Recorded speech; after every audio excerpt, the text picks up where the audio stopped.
नमस्कार। आप सभी का स्वागत है।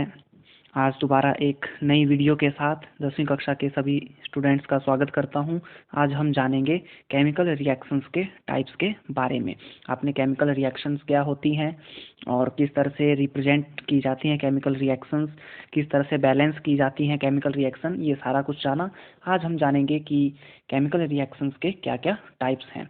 तो ज़्यादा देर न करते हुए हम शुरू करते हैं अपना आज का topic, types of chemical reactions. तो बेसिकली अगर हम बात करें केमिकल रिएक्शंस की, तो केमिकल रिएक्शन जो हैं वो फॉलोइंग टाइप की है, जैसे कि combination reaction, decomposition reactions, displacement reactions, double displacement reactions और ऑक्सीडेशन एंड रिडक्शन रिएक्शंस। इसको हम कलेक्टिवली रिडॉक्स रिएक्शन जो है कहते हैं।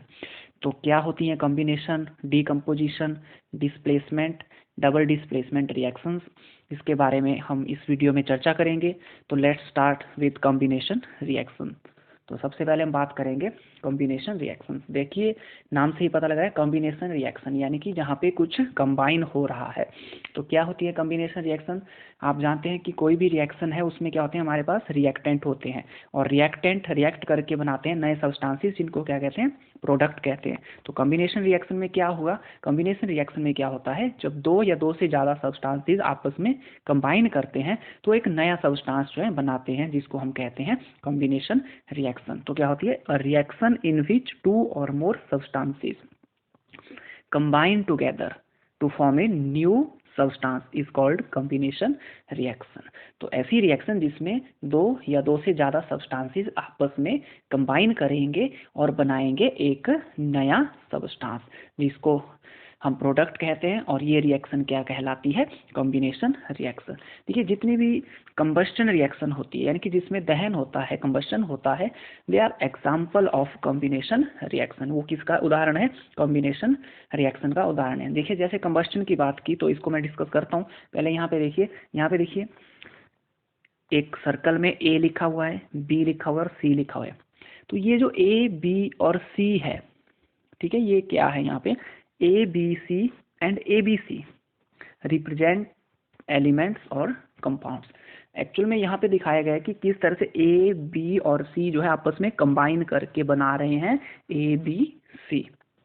ठीक है, तो इस तरह से जो है कॉम्बिनेशन रिएक्शन को रिप्रेजेंट किया जाता है। अभी मैंने बात की कि जो कॉम्बिनेशन रिएक्शंस होती हैं, many combustion reactions are also example of combination reaction. देखिए एक सिंपल सी रिएक्शन हम कंसीडर करते हैं, आपने इसके बारे में पहले भी जाना है कि जब मैग्नीशियम रिबन को हम बर्न करते हैं in the presence of air, तो आपको पता है मैग्नीशियम ऑक्साइड जो है वाइट कलर का पाउडर जो है बन जाता है, मैग्नीशियम ऑक्साइड। ये मैंने रिएक्शन यहाँ पे लिखी हुई है। मैग्नीशियम रिबन को जब वायु की उपस्थिति में, यानी कि ऑक्सीजन की उपस्थिति में हीट किया जाता है, यानी कि हीट नहीं, मैं कैसे उसको जलाया जाता है, बर्न किया जाता है, तो क्या बनता है, मैग्नीशियम ऑक्साइड जो है बनता है।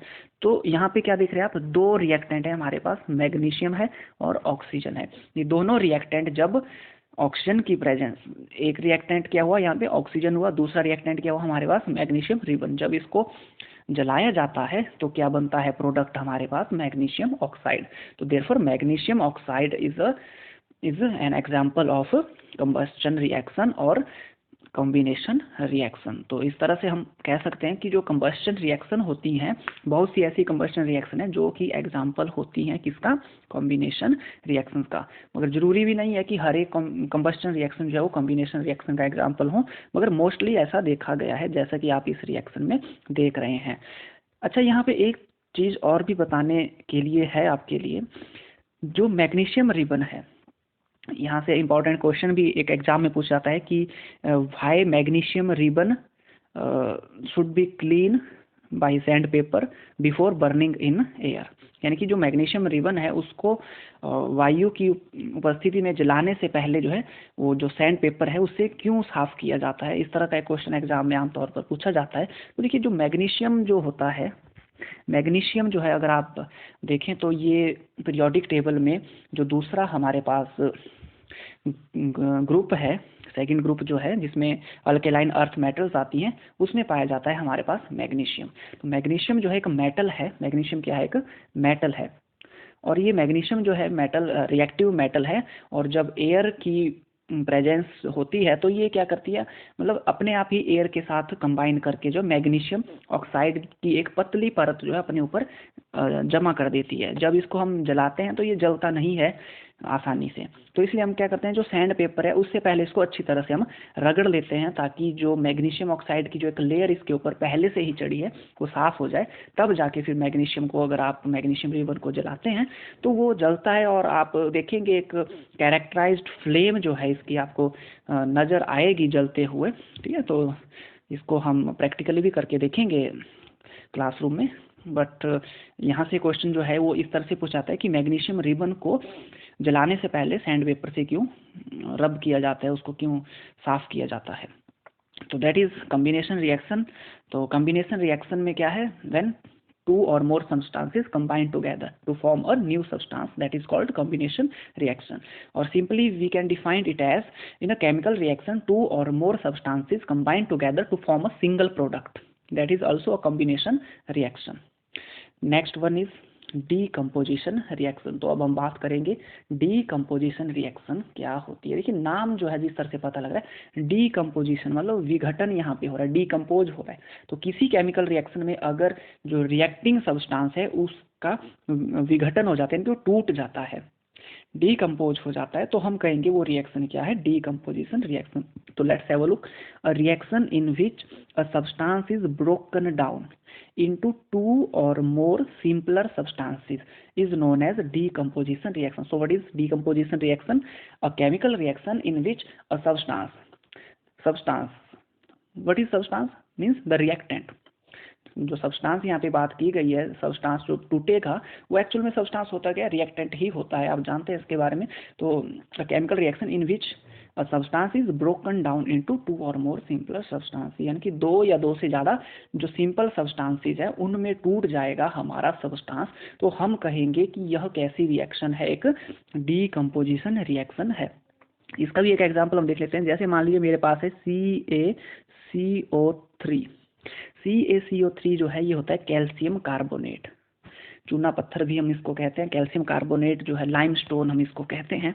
तो जो कैल्शियम कार्बोनेट है जब उसको हीट किया जाता है तो ये टूट जाता है CaO calcium oxide plus CO2 carbon dioxide में जो ये टूट जाता है।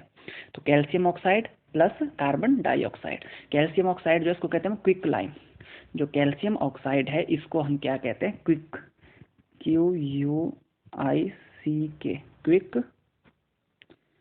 यहाँ पे थोड़ा सा राइटिंग का प्रॉब्लम आ रहा है, quick lime, QUICK, quick lime. ठीक है, तो इसको हम क्विक लाइम भी कहते हैं कैल्शियम ऑक्साइड को। तो कैल्शियम कार्बोनेट देखिए आप ध्यान से इस रिएक्शन को देखिए क्या यहाँ पे हो रहा है। तो जो कैल्शियम कार्बोनेट है यानी कि लाइमस्टोन जो है, जब इसको हम तोड़ रहे हैं तो क्या है, कैल्शियम ऑक्साइड और कार्बन डाइऑक्साइड दो यहाँ पे सिंपल सब्सटेंसेस जो है क्या है, तैयार हो रहे हैं। यानी कि by the decomposition of calcium carbonate we are getting calcium oxide and carbon dioxide, two simpler substances. In some chemical reactions or in some decomposition reaction, more than two simpler substances may form. Okay, so that is decomposition reaction. Simply we can say in a chemical reaction, if a substance broken down into two or more simpler substances, we can call it as decomposition reaction. So that is about decomposition reaction. तो अगर हम थोड़ा सा compare करके combination reaction और decomposition reaction को बोलते हैं तो हम किस तरह से इनको बोल सकते हैं। In case of combination reaction two और more substances combine and form a single product, and in case of decomposition reaction single reactant break down into two or more simple substances. तो in combination reaction simple substances combine to form a product, and in case of decomposition reaction a reactant break down into two or more simpler substances. So combination and decomposition reactions are just opposite to one another. So that is all about combination and decomposition reactions. Next, third one is displacement reaction. So displacement reaction, as name is revealing about it, displace means किसी चीज को displace करना, हटाना, विस्थापित कर देना। तो what is the displacement reaction? So let's have a look. Displacement reaction is a chemical reaction in which a more reactive element displaces a less reactive element from its compound. Okay, both metals and non-metals take part in displacement reaction. Here is example: reaction of iron nail with copper sulfate solution. तो अब discuss करते हैं क्या यहाँ पे बोला गया है डिस्प्लेसमेंट रिएक्शन के बारे में। देखिए, सबसे पहले तो एक बात आप समझ लीजिए, डिस्प्लेसमेंट रिएक्शन का सीधा सीधा मतलब ये है कि इसमें क्या होता है कि जो ज़्यादा रिएक्टिव एलिमेंट होता है वो क्या करता है, किसी कम रिएक्टिव एलिमेंट को उसके कंपाउंड में से हटा देता है। देखेंगे यहाँ पे इस चीज़ को, देखिए एग्जाम्पल को लेकर ही मैं इसको समझाता हूँ। जैसे यहाँ पे बोला आयरन नेल, आयरन का पता है आपको, जो सिंबल है वो है Fe plus copper sulphate solution. Copper sulphate का फॉर्मूला क्या हुआ, CuSO4। ठीक है, तो ये हमारे पास है। अगर आप इसको प्रैक्टिकली भी करना चाहें तो आप एक टेस्ट ट्यूब लीजिए, उसमें कॉपर सल्फेट का एक सॉल्यूशन जो है बना लीजिए। यानी कि आप क्या करेंगे, पानी लेंगे, उसमें कॉपर सल्फेट जो साल्ट है उसको डाल देंगे और घुल जाएगा उसके अंदर, तो ब्लू कलर का, नीले रंग का एक सॉल्यूशन जो आपको मिल जाएगा। लोहे की कील लीजिए, उसको थ्रेड से बांध कर उसमें डिप कर दीजिए। करीब 15-20 मिनट, आधे घंटे बाद आप देखेंगे कि जो कॉपर सल्फेट का जो नीला रंग है, जिस तरह से ये इस तरह से लिखा है ना यहाँ पे, जिस कलर में आपको दिख रहा है यहाँ पे, तो इसी तरह से नीला जैसा रंग जो है कॉपर सल्फेट का होता है। ठीक है, तो उसमें जैसे आयरन नेल डिप करेंगे तो ये जो नीला रंग जो होता है कॉपर सल्फेट का, टेस्ट ट्यूब के अंदर अगर देखेंगे आप, तो धीरे धीरे वो फेड होने लग जाता है, यानी कि उसका नीला रंग फीका होने लग जाता है। ओके, और होता क्या है असल में, वहाँ पे असल में होता क्या है कि जो आयरन है वो ज़्यादा रिएक्टिव एलिमेंट है, किससे, कॉपर से। कॉपर से ज़्यादा रिएक्टिव कौन सा एलिमेंट है, आयरन। तो इसीलिए क्या होता है, इसमें क्या होगा, जो आयरन होगा ये कम रिएक्टिव कॉपर को, इस कॉपर को क्या करेगा यहाँ से, इस कॉपर को क्या करेगा यहाँ से हटा देगा और खुद यहाँ पे लग जाएगा। तो खुद जब लग जाएगा तो क्या बनेगा, क्या बनेगा, Fe जो है खुद लग गया और SO4 ऐसा का ऐसा ही रह गया, प्लस कॉपर क्या हो गया, अलग हो गया। तो अब जो टेस्ट ट्यूब में जो सॉल्यूशन है वो CuSO4 का नहीं, किसका है, FeSO4 का, यानी कि फेरस सल्फेट का सॉल्यूशन अब वो है। तो क्यों फेरस सल्फेट का सॉल्यूशन हो गया, क्योंकि फेरस यानी कि जो आयरन है उसने क्या किया, कॉपर को वहाँ से हटा दिया, खुद वहाँ पे अटैच हो गया। सो दैट मीन्स जो आयरन है, iron displace copper from its salt solution. why it is so, because iron is a more reactive element than copper, so more reactive element displace less reactive element and the reaction is called displacement reaction। इसको हम displacement reaction जो है हम कह देते हैं। तो colour change जो है यहाँ पे जब होता है तो हम समझ जाते हैं कि डिस्प्लेसमेंट रिएक्शन हो गई है। So that is displacement reaction. तो इसको हम क्या कहेंगे, विस्थापन अभिक्रिया, यानी कि डिस्प्लेसमेंट रिएक्शन कहेंगे। इसमें एक क्वेश्चन अराइज होता है, व्हाई आयरन डिस्प्लेस कॉपर और why iron is more reactive than copper. Iron जो है, जो Fe है वो क्या है, Cu से ज़्यादा रिएक्टिव है, ऐसा क्यों। देखिए, ये सारा कुछ डिपेंड करता है हमारी रिएक्टिविटी सीरीज के ऊपर। जो रिएक्टिविटी सीरीज होती है उसमें हमने क्या किया होता है, जो एलिमेंट्स हैं उनको उनकी रिएक्टिविटी के ऑर्डर में अरेंज किया होता है। यानी कि जो सबसे ज़्यादा रिएक्टिव एलिमेंट होता है उसको हमने रिएक्टिविटी सीरीज के टॉप में लिखा होता है, जो सबसे कम रिएक्टिव है उसको धीरे धीरे बॉटम में हम लिखते हैं। तो अगर आप रिएक्टिविटी सीरीज के ऊपर ध्यान देंगे, इसको हम डिस्कस करेंगे आने वाली वीडियो में भी, तो आप देखेंगे कि आयरन जो है वो कॉपर से ऊपर वाले स्थान पे है, यानी कि आयरन कॉपर से क्या है, ज़्यादा रिएक्टिव है। तो ज़्यादा रिएक्टिव होगा वो कम रिएक्टिव को हटा देगा। ये तो बिल्कुल वैसे है कि जो ज़्यादा ताकतवर है वो कमज़ोर व्यक्ति को किसी जगह से हटा देगा। तो that is also displacement, so that is displacement reaction. तो सिंपल शब्दों में हम कहें कि डिस्प्लेसमेंट रिएक्शन क्या होती है, a chemical reaction in which a more reactive element displace a less reactive element from its salt solution या फ्रॉम इट्स कंपाउंड। और इसमें दोनों मेटल और नॉन मेटल जो है वो टेक पार्ट करती हैं। क्योंकि इसमें जो है जो मेटल नॉन मेटल है, क्योंकि एक्चुअल में फेरस सल्फेट अगर आप देखेंगे तो उसमें सल्फर है, ऑक्सीजन है, सल्फर और ऑक्सीजन आपको पता है क्या है, नॉन मेटल्स हैं। कॉपर एक मेटल है। Okay, so that is all about displacement reaction. Next is double displacement reaction. तो what is double displacement reaction? देखिए इससे जुड़ा हुआ ही है, ऊपर हमने पढ़ा डिस्प्लेसमेंट के बारे में, यहाँ पे एक वर्ड और जुड़ गया डबल। तो क्या है डबल डिस्प्लेसमेंट रिएक्शन, तो इसके बारे में अब हम जानते हैं। देखिए क्या होता है, the reaction in which elements are exchange between two compounds are known as double displacement reaction. देखिए अगर इसको आप इस तरह से डिफाइन भी कर सकते हैं, देखिए the reaction in which elements are exchange between two compounds, दो कंपाउंड्स के बीच में क्या होता है, एलिमेंट्स का एक्सचेंज होता है अगर, तो हम कहेंगे कि वह रिएक्शन क्या है, डिस्प्लेसमेंट रिएक्शन। और इसको हम इस तरह से भी डिफाइन कर सकते हैं, the reaction in which exchange of ions takes place between the reacting species. जो रिएक्टिंग स्पीसीज है क्या है, जो सोडियम सल्फेट है, बेरियम क्लोराइड है, दीज आर रिएक्टिंग स्पीसीज।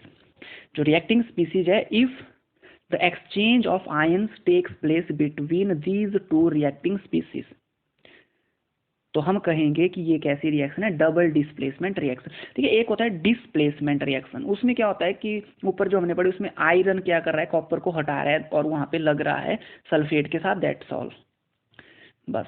मगर डबल डिस्प्लेसमेंट में ऐसी बात नहीं है। इसमें क्या होता है, इसमें जो है अगर आप थोड़ा सा ध्यान से देखें इसमें, तो हमारे पास सोडियम सल्फेट है और बेरियम क्लोराइड है। इसको मैं थोड़ा सा इलेबोरेट करने की कोशिश करता हूँ। देखिए सोडियम सल्फेट में जो सोडियम है ये है इस तरह से, सोडियम जो है Na पॉजिटिव के रूप में है यहाँ पे, और सल्फेट होता है SO4 2 नेगेटिव। थोड़ा सा मैं साफ करके इसको लिखने की कोशिश करता हूँ, SO4 2 नेगेटिव, नेगेटिव है यहाँ पे। और सोडियम जो है यहाँ पे दो हैं, तो यहाँ दो नहीं लगाऊंगा मैं, यहाँ लगाऊंगा, इसके आगे दो लगाऊंगा। यहाँ पे ये तरीका होता है इसको इस तरह से रिप्रेजेंट करने का, दो मैंने आगे लगाए, इस तरह से बैलेंस है। तो दो पॉजिटिव दो नेगेटिव बराबर है। बेरियम क्लोराइड को अगर देखें तो बेरियम जो है ये इस तरह से होता है, Ba2 पॉजिटिव और Cl2 है, मैं इसको लिखूंगा Cl नेगेटिव, 2 आगे लगाऊंगा, क्योंकि ये तरीका होता है इस तरह से लिखने का, क्योंकि क्लोरीन जो होता है उसका ऑक्सीडेशन नंबर जो है, इसके बारे में आप अभी जानते नहीं हैं, पढ़ेंगे हायर क्लासेस में भी, मगर ऑक्सीडेशन नंबर -1 होता है, तो इस तरह से करते हैं हम इसको ऑक्सीडेशन स्टेट के कारण। मगर यहाँ से जो मैं बताना चाहता हूँ वो इतना टिपिकल नहीं है, तो देखें ध्यान से। तो सोडियम सल्फेट को मैंने यहाँ बता दिया, बेरियम क्लोराइड को मैंने यहाँ बता दिया। अब देखो होता क्या है, होगा क्या कि जो बेरियम है यहाँ पे, बेरियम 2 पॉजिटिव, बेरियम आयन है जो है यहाँ पे, ये क्या करेगा, ये जो है सोडियम को यहाँ से हटाएगा, डिस्प्लेस करेगा और खुद यहाँ पे लग जाएगा। इसके साथ साथ ही सोडियम भी क्या करेगा, जो बेरियम के साथ जो क्लोरीन लगा था उसके साथ अटैच हो जाएगा। बोलने का मतलब यह है कि हम कह सकते हैं कि सोडियम ने बेरियम को डिस्प्लेस किया और क्लोरीन के साथ अटैच हो गया, वहीं बेरियम ने सोडियम को डिस्प्लेस किया और सल्फेट के साथ लग गया। तो यानी कि यहाँ पे डबल डिस्प्लेसमेंट हुई है बिटवीन द रिएक्टिंग स्पीसीज, या हम कहें कि आयंस का एक्सचेंज हुआ। देखो आयन का एक्सचेंज क्या हुआ, सोडियम के आयन किसके साथ लग गए, क्लोरीन के साथ, और बेरियम के आयन किसके साथ लग गए, सल्फेट के साथ। तो ये क्या हुआ, एक्सचेंज हुआ आयंस का रिएक्टिंग स्पीसीज के बीच में। तो ऐसी केमिकल रिएक्शन जहाँ पे क्या होता है, एक्सचेंज ऑफ आयंस होता है बिटवीन द रिएक्टिंग स्पीसीज, तो उस तरह की जो केमिकल रिएक्शन जो हैं उनको हम डबल डिस्प्लेसमेंट रिएक्शन भी कह देते हैं। ठीक है जी, तो that is double displacement reaction. तो यहाँ पे क्या हुआ, फिर बेरियम जब सल्फेट के साथ लगे तो बेरियम सल्फेट, क्लोरीन के साथ जब सोडियम लगे तो सोडियम क्लोराइड, तो इस तरह से प्रोडक्ट हमारे पास बने। तो in case of displacement reaction only one element which is more reactive displace less reactive elements, but in case of double displacement reaction both the element exchange और we can say exchange of ions takes place between the reacting species. तो ये था हमारे पास double displacement reaction. देखिए इसके बाद जो हमारा अगला टॉपिक शुरू होता है, ये तो हमारे पास था केमिकल रिएक्शन के टाइप्स के बारे में। अब हम नेक्स्ट जो स्टडी करने जा रहे हैं कोरोजन। तो कोरोजन क्या होता है इसके बारे में अब हम डिस्कस करेंगे। तो क्या होता है कोरोजन? देखिए आपने देखा होगा, जैसे कि यहाँ पे डायग्राम में भी आप देख रहे हैं, एक कार यहाँ पे खड़ी हुई है, यहाँ पे एक लोहे का आर्टिकल आपको नजर आ रहा है। तो अगर आप इसको देखेंगे तो सीधे तौर पे आप कह देंगे कि ये जंग लगा हुआ है, इंग्लिश में इसको कहते हैं रस्ट। ठीक है, तो क्या है ये रस्ट क्या है और कोरोजन क्या है, तो इसके ऊपर हम थोड़ा सा चर्चा करेंगे अब। तो क्या है कोरोजन? देखिए, when metal is exposed to moisture, moisture होता है नमी, air, water, acid etcetera for some time, यानी कि जब किसी धातु को, मेटल मीन्स धातु, जब किसी धातु को, किसी मेटल को नमी, हवा, पानी या जो अम्ल होते हैं, एसिड जो होते हैं, कुछ समय के लिए उनके कांटेक्ट में अगर इनको लाया जाता है तो क्या होता है? तो क्या होता है? A layer of oxide is formed. तो ऑक्साइड की एक लेयर बन जाती है, एक परत बन जाती है, विच वीकन द मेटल। वो क्या करता है? मेटल को क्या करता है? कमजोर करता है। Hence metal said to be corroded. Said की स्पेलिंग यहाँ पे थोड़ी गलत की गई है, आप लिखेंगे SAID, said, SAID, said. Hence metal said to be corroded and this whole process is called corrosion. तो मेटल जो है उसके ऊपर क्या होगा? ऑक्साइड की एक लेयर बन जाएगी और हम कहेंगे कि मेटल जो है क्या हो गई? कोरोड हो गई। और इस पूरी प्रोसेस को क्या कहते हैं? हम कोरोजन कहते हैं। तो अगर हम बोलना चाहें कोरोजन तो क्या है? Corrosion is a process in which if a metal is exposed to moisture, air, water, acid, etc. for some time, then a layer of oxide is formed on its surface which loosen or we can say which weaken the metal, and this process is known as corrosion.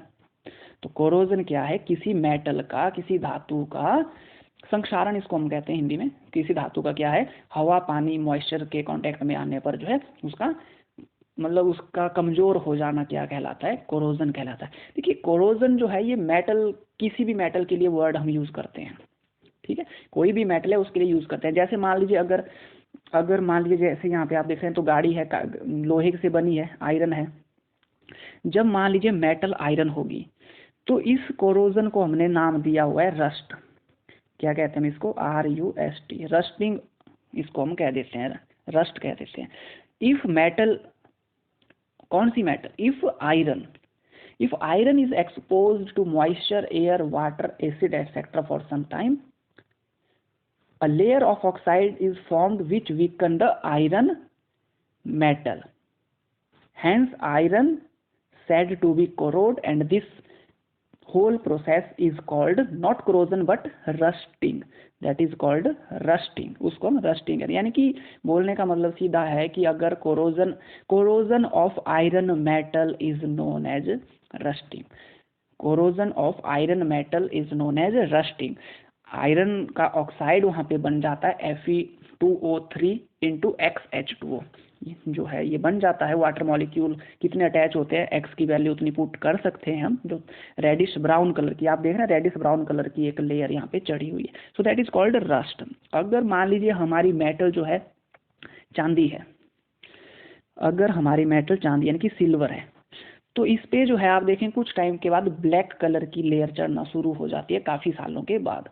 तो ये भी क्या है? Iron की तरह silver जो है, चांदी का जो है, वो हवा, पानी, मॉइस्चर के कांटेक्ट में आने पर उसके ऊपर ऑक्साइड की, मतलब सिल्वर ऑक्साइड की एक लेयर चढ़ जाती है जो ब्लैक कलर की होती है। उसी तरह से तांबा जो होता है, कॉपर जो होता है, ये मेटल है, इसके ऊपर जो है हरे रंग की जो है परत चढ़ जाती है, तो दैट इज कोरोजन।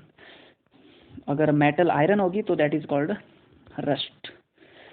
इसके बाद देखिए रस्टिंग की वजह से या कोरोजन की वजह से क्या होता है कि हमारी जो मेटल्स हैं वो धीरे धीरे समय के साथ उनकी वैल्यू कम होने लग जाती है। तो ये काफ़ी ज़रूरी रहता है कि उनका कोरोजन से या रस्टिंग से बचाव किया जाए। तो किस तरह से कोरोजन से बचाव किए जा सकते हैं? तो prevention of corrosion of metal can be prevented by, किस तरह से हम रोक सकते हैं कोरोजन को? अप्लाइंग ऑयल और ग्रीस, यानी कि जो लोहे की आर्टिकल्स हैं, मेटल सरफेस है, वहाँ पे क्या करते हैं?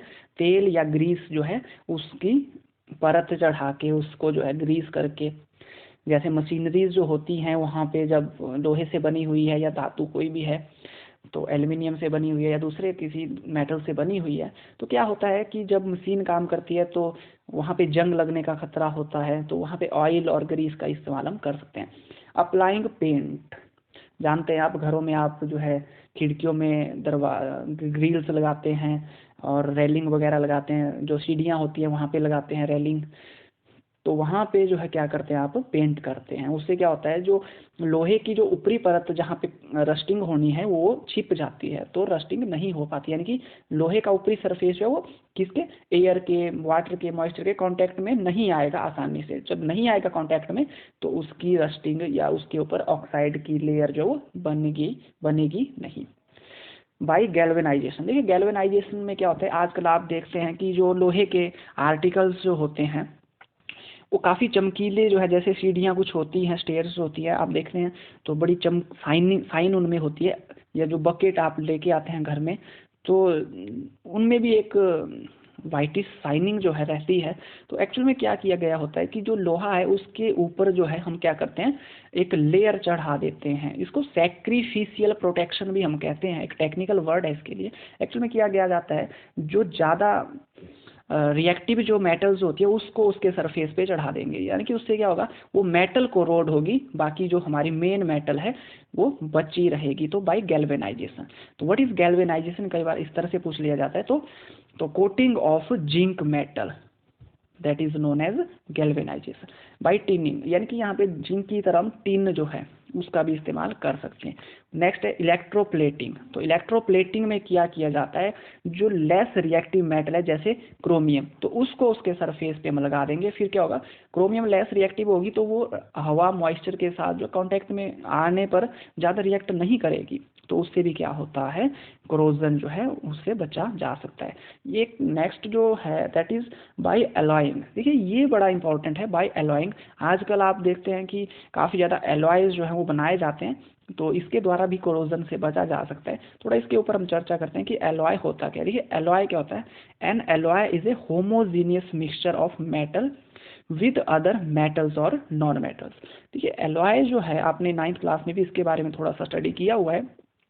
तो एलॉय क्या होता है, एक होमोजीनियस मिक्सचर होता है, यानी कि होमोजीनियस मिक्सचर आपको होता है एक ऐसा मिक्सचर होता है जिसमें यूनिफॉर्म डिस्ट्रीब्यूशन होती है कंस्टेंट पार्टिकल्स की। तो इसमें क्या होता है, जो मेटल्स और नॉन मेटल्स जो होते हैं वो एक यूनिफॉर्म मिक्सचर बना देते हैं। जैसे कि स्टील है, जो स्टील है उसमें क्या होता है, आयरन और कार्बन जो है वो मिले हुए होते हैं। इसी तरह स्टेनलेस स्टील है, उसमें आयरन कार्बन के साथ साथ थोड़ा सा कोबाल्ट और निकल भी डाला गया होता है। तो इससे क्या है, स्टेनलेस स्टील, यानी कि उस पर कोई स्टेन नहीं लगता, उस पर जो रस्ट है वो बड़ा ही कम लगता है, काफ़ी समय बाद लगेगा अगर लगेगा भी। ब्रास, जो हमारी पीतल है, कॉपर और जिंक को इसमें मिक्स किया जाता है। ब्रॉन्ज जो है उसमें कॉपर और टिन होता है। सोल्डर जो है, जो कि जो इलेक्ट्रॉनिक डिवाइसेस होते हैं उनको उनको कंबाइन करने के लिए भी इसको यूज़ किया जाता है। तो इस ये होता है लेड और टिन का। वेल्डिंग के लिए जो है इलेक्ट्रिकल वायर्स जो होती है उनकी वेल्डिंग के लिए इसको यूज़ किया जाता है। इलेक्ट्रीशियन जो है इसको ज़्यादा अच्छी तरह से जानते हैं, जो रोज़ यूज़ करते हैं। तो लेड और टिन जो है ये क्या बनाते हैं, सोल्डर। तो ये था हमारे पास एलॉय का। और if one of the metal in an alloy is mercury, यानी कि अगर हम किसी मेटल को मरकरी के साथ मिक्स करते हैं तो उसको हमने एक टर्म दिया एमलगम। तो एमलगम क्या है, एमलगम है मेटल का मरकरी के साथ alloy, that is called amalgam. तो ये था हमारे पास एलॉय और प्रिवेंशन ऑफ कोरोजन, यानी कि कोरोजन से, संक्षारण से बचने के अलग अलग तरीके। तो काफ़ी ज़रूरी है एग्जामिनेशन पॉइंट ऑफ व्यू से भी, क्योंकि कई बार एग्जाम में पूछा जाता है व्हाट इज़ कोरोजन और how to prevent corrosion, alloy क्या होते हैं। कई बार जो है पूछा जाता है brass is an alloy of which of the following metals और नॉन मेटल्स। तो ये भी इस तरह से एग्जाम में क्वेश्चन पूछे जा सकते हैं। तो काफ़ी इंपॉर्टेंट टॉपिक है from examination point of view. इसके बाद जो है हमारे पास जो नेक्स्ट जो टॉपिक है दैट इज़ रेंसिडिटी। काफ़ी ज़्यादा जो है रेंसिडिटी का टॉपिक भी एग्जाम में पूछा जाता है, डिफाइन करने के लिए व्हाट इज रेंसिडिटी। तो जानेंगे इसके बारे में। रेंसिडिटी को हम कहते हैं विकृत गंधिता। तो क्या होता है rancidity? Let's have a look. Rancidity, ये rancidity is the development of unpleasant smell in fat and oil which are often accompanied by changes in their texture and appearance। देखिए होता क्या है, जब भी ऑयल और फैट से बने हुए खाद्य सामग्री जो होती है वो क्या होता है हवा के मॉइस्चर के कांटेक्ट में आते हैं, तो उनका जो टेक्सचर होता है, उनकी जो अपीयरेंस होती है वो बदल जाती है और वहाँ पे अनप्लीजेंट स्मेल यानी कि दुर्गंध जो है, एक गंदी स्मेल जो है, बदबू जो है उनमें आना शुरू हो जाती है। तो हम कहते हैं कि क्या हो गया है, रेंसिडिटी हो गई है। यानी कि हम सिंपल भाषा में कहें, when fat and oil items, यानी कि when food items containing fat and oils comes in contact with air और moisture, they get unpleasant smell, a change in their texture and appearance, so that is called rancidity। तो इसको हम क्या कह देते हैं, रेंसिडिटी। यानी कि जब भोजन जो तेल और फैट चर्बी से बना हुआ भोजन जो है हवा के कांटेक्ट में आता है तो क्या होता है, उसका टेक्सचर जो है, उसकी अपीयरेंस जो है, उसका जो स्मेल जो है वो काफ़ी चेंज हो जाता है, स्वाद जो है उसका बदल जाता है, गंदा टेस्ट जो है उसका हो जाता है, बदबू जो है आना शुरू हो जाती है उससे। तो इसी को हम क्या कह देते हैं कि रेंसिडिटी होगी। एक प्रोसेस है जिसमें फूड आइटम्स को इस तरह से उसमें टेक्सचर और अपीयरेंस में चेंज आ जाता है। तो रेंसिडिटी मुख्यतः दो तरह की होती है, एक होती है हाइड्रोलिटिक रेंसिडिटी और एक होती है ऑक्सीडेटिव रेंसिडिटी। तो इनके बारे में सिलेबस में इतना है नहीं आपके बारे में, मगर फिर भी hydrolytic rancidity means hydro word represent water, lytic means to break, यानी कि जो फूड आइटम्स हैं उसमें जो फैट ऑयल्स हैं वो वाटर के कांटेक्ट में आने पर टूटने लग जाते हैं और उनकी जो टेस्ट है वो बदल जाता है, that is called hydrolytic rancidity. And in case of oxidative rancidity, oxidative means the food items gets oxidized, they get oxidize means auto oxidation, उनकी ऑक्सीडेशन जो है वो अपने आप हो जाती है और ऑक्सीडेशन होने के कारण भी क्या होता है, उनकी जो स्मेल है उसमें काफ़ी चेंज आ जाता है, काफ़ी गंदी स्मेल जो है वहाँ से आना शुरू हो जाती है, उसको अनप्लीजेंट स्मेल हम एक टेक्निकल टर्म देते हैं। तो क्योंकि फूड जो है हमारे लिए काफ़ी महत्वपूर्ण है, क्योंकि बिना भोजन के तो आंखें खोलना भी मुश्किल है, तो इसीलिए ज़रूरी है कि हम भोजन को बचाएं। तो किस तरह से हम रेंसिडिटी से बचाव कर सकते हैं, तो इसके लिए कुछ एक बातें हैं। देखिए, वेज टू प्रिवेंट रेंसिडिटी, कौन कौन से तरीके हैं जिसके द्वारा हम रेंसिडिटी को रोक सकते हैं। तो सबसे पहले एंटीऑक्सीडेंट्स जो है क्या होते हैं, यानी कि ऐसे सब्सटेंसेस जो कि भोजन की ऑक्सीडेशन होने से रोकते हैं या कम कर देते हैं ऑक्सीडेशन होने की स्पीड को। ठीक है, तो एंटीऑक्सीडेंट मुख्य तौर पर जो यूज किया जाता है BHA, ब्यूटाइलेटेड हाइड्रोक्सी एनिसोल, ये केमिकल है कुछ जो यूज किए जाते हैं as an antioxidant. And second one is BHT, butylated hydroxy toluene. तो ये हमारे पास मुख्य तौर पर एंटीऑक्सीडेंट हैं जो फूड आइटम्स की ऑक्सीडेशन होने से रोकने के लिए यूज़ किए जाते हैं। Second one is vacuum packing, यानी कि जब भोजन को हम पैक करेंगे तो वहाँ पे बिल्कुल वैक्यूम क्रिएट करेंगे, मीन्स कि वहाँ पे ऑक्सीजन की प्रेजेंस बिल्कुल नाम मात्र हो या शून्य के बराबर हो। उससे क्या है, ऑक्सीजन नहीं होगी तो ऑक्सीडेशन होगी ही नहीं। ठीक है, next is adding inert gases. Inert gases कैसी होती है, देखिए कुछ ये गैसेज नेचर में ऐसी होती हैं जो काफ़ी इनर्ट होती हैं, मीन्स वो रिएक्ट नहीं करती हैं। तो ऐसे केसेस में क्या होता है, हम इनर्ट गैस जैसे कि नाइट्रोजन है, ठीक है, नाइट्रोजन जो है और हीलियम जो है, कई बार हीलियम को भी हम यूज़ करते हैं, नाइट्रोजन और हीलियम ये इनर्ट गैसेज होती हैं। जैसे आप देखा कुरकुरे, चिप्स, लेस, जितने भी पैकिंग के मटेरियल आप मार्केट में देखते हैं जिसमें फूड आइटम्स डाली होती हैं वो काफ़ी फूले हुए होते हैं। फूले हुए होते हैं इसलिए क्योंकि उसमें उसमें नाइट्रोजन जो है या हीलियम जो है गैस भरी होती है जो इनर्ट होती है, और वो क्या करती है, साथ ही साथ उस फूड आइटम्स की ऑक्सीडेशन होने से भी उसको रोकती है। तो that is for preventing rancidity we can also use some inert gases like nitrogen and helium. Next is refrigeration. देखिए घरों में जब खाना बच जाता है तो सीधे तौर पर आप गर्मियों के दिनों में क्या करते हैं, उसको फ्रिज में रख देते हैं। देखो फ्रिज में क्या होता है, टेम्परेचर कम होता है, कम टेम्परेचर की वजह से क्या होता है कि जो भोजन के खराब होने की जो स्पीड है वो कम हो जाती है, मतलब rate of oxidation get slow down, कम हो जाता है, कम हो जाता है, तो उसकी वजह से क्या होता है, रेंसिडिटी भी स्लो हो जाती है। Packing food protected from light, यानी कि डार्क रूम या मतलब ज़्यादा रोशनी में भी हम जो है भोजन को न रखें, क्योंकि लाइट की प्रेजेंस में भी कुछ केमिकल रिएक्शन जो होती हैं जिनको फोटोकेमिकल रिएक्शन हम कहते हैं। हाँ, इतना एक्सटेंट उनका ज़्यादा तो नहीं होता, मगर फिर भी कुछ मिनिमम रेट पे जो है वो हो सकती हैं। तो फूड को जो है डार्क में, यानी कि जो लाइट की प्रेजेंस में या ज़्यादा लाइट में न रखें। तो इस तरह से हम क्या कर सकते हैं, रेंसिडिटी से बचाव कर सकते हैं। तो इस तरह से हमने आज साइंस के फर्स्ट चैप्टर के बारे में कंप्लीट स्टडी कर ली है। पिछली वीडियो में भी हमने डिस्कस किया था। तो आई होप कि जो चैप्टर हमने डिस्कस किया केमिकल रिएक्शन एंड इक्वेशन, आपको इसके बारे में नॉलेज मिला हो, और कोई भी अगर क्वेरी हो तो आप इसके बारे में पूछ सकते हैं। अगली वीडियो में हम हाजिर होंगे कुछ एक क्वेश्चन आपके डाउट के साथ, या फिर जो दूसरा चैप्टर है उसके साथ। तब तक के लिए धन्यवाद। तो थैंक यू।